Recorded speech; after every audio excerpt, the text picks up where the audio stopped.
The fourth and final chapter of the Yoga Sutras, the Kaivalya Pada, marks the destination of the text. At this stage, the practitioner detaches from the physical world and transcends worldly desires. Yet at this peak of detachment, Sutra 4.1 reintroduces the Siddhis, mystic supernatural powers. Patanjali lists 5 sources for these powers.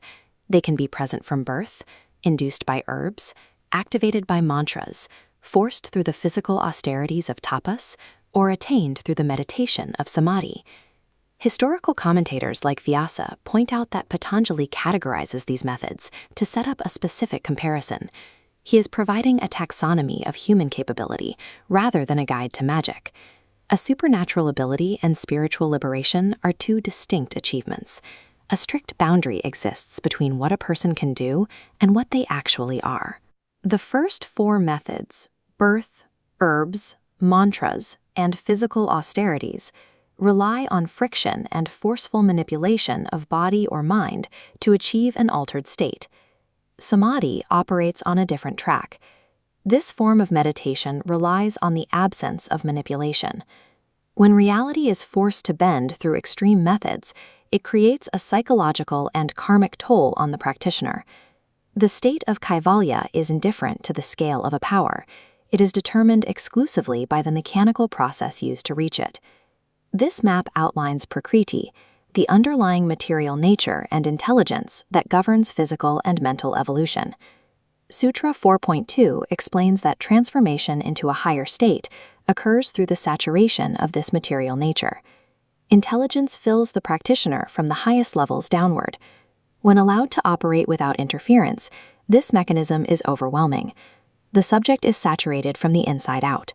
Methods involving drugs or severe austerities attempt to artificially fabricate this saturation, creating friction against the laws of Prakriti. Sustainable transformation overflows from the universe. It cannot be manufactured by the individual ego. Sutra 4.3 describes a farmer irrigating a complex terraced field. The farmer's workflow is specific. They never carry heavy buckets of water to irrigate individual plants by hand. To irrigate the field, the farmer simply locates the mud blocking the channel and removes it. Once the channel is clear, gravity and the inherent nature of water take over. The field is flooded without further effort. Samadhi functions like the removal of that mud. In this context, the blockage consists of the human ego and psychological trauma.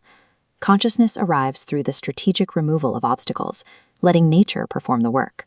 When the ego is removed and a person becomes a conduit for nature, a logistical problem arises.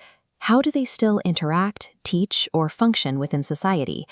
Sutras 4.4 and 4.5 introduce the nirmana citta, or created minds. A master can generate localized mental structures to interact with the world. While an ordinary mind is driven by subconscious urges, a created mind is driven purely by intentionality. Sutra 4.6 specifies that a mind born from Samadhi is immune to storing new psychological impressions from these interactions. Spiritual maturity allows a person to act dynamically within society while remaining psychologically untouchable.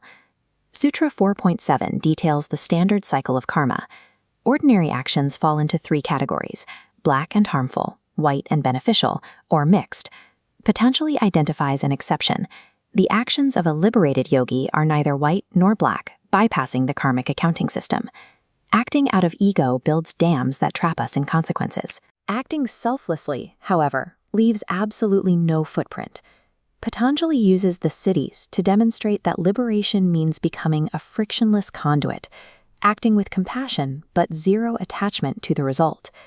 If liberated actions leave no trace, why do memories, habits, and time itself continue to dictate our daily lives?